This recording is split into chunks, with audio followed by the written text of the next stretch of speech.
تلاشمون این هست که اولا سینه ها بیاد بالا، نوک سینه قشنگ بالا باشه، این با این پرینه باشه و حجم این سینه هم با این سینه مساوی باشه.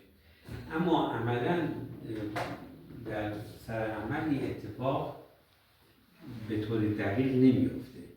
یعنی همچنان که یک سینه الان بزرگتر از اون سینه دیگه هست، بعدا هم همینطور خواهد شد، منتها تو چشم نمیاد. ولی اینکه میلیمتری بگی آیا دکتر این مثلا بزرگتر از این هست، هیچ جراحی نمیتونه به شما تضمین بده که کاملا میتونه همسایز در بیاره. اما نه اون صورتی که مثلا یه نفر شما رو ببینه بگه این دیگه خیلی تابلوه. یه چیزی که تقریبا شما الان تو آینه نگاه کنید، از این عدم تقارن کمتر خواهد شد.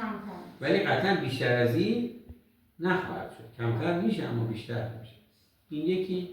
نوک سینه ها هم چون سینه ها متقارن نیست، ممکنه یه نیم سانتی یا مثلا 2 میلیمتر 3 میلیمتر یه سینه پایین‌تر از اون باشه، اونم به چشم نمیاد.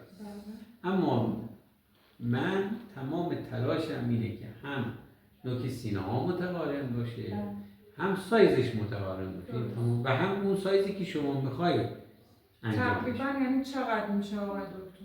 الان یعنی شما میگین سینه من سایزش الان چنده؟ حد اکثری که بشه کمک کرد 80 باید بپوشید. چون الان شما در حقیقت 90 باید بپوشید، خودتون سایز کوچیک استفاده میکنید. اونی که کاپ سینه‌تون، کاپ اون برا یا سوتین دقیقاً بیفته روی بافت سینه، اون میشه 80.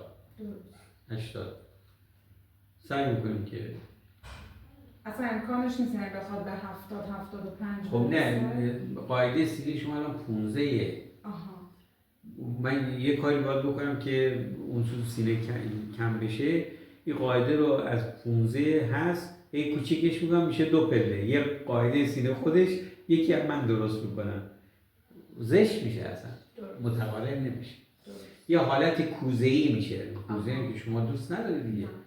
من سایز سینه رو کم میکنم، قاعده سینه‌اش یه قاعده‌ای که مثلا از 15 من میتونم برسم به 12 دیگه، بیشتر نمیتونم. خب بعد قاعده‌اش 12 همینجوری یواش یواش میاد کوچیک میشه مثل یه حالت هرمی رو خودش میگیره، کوزه‌ای میگیره که اصلا مطلوب شما نیست و اصلا میگی چرا من عمل کردم.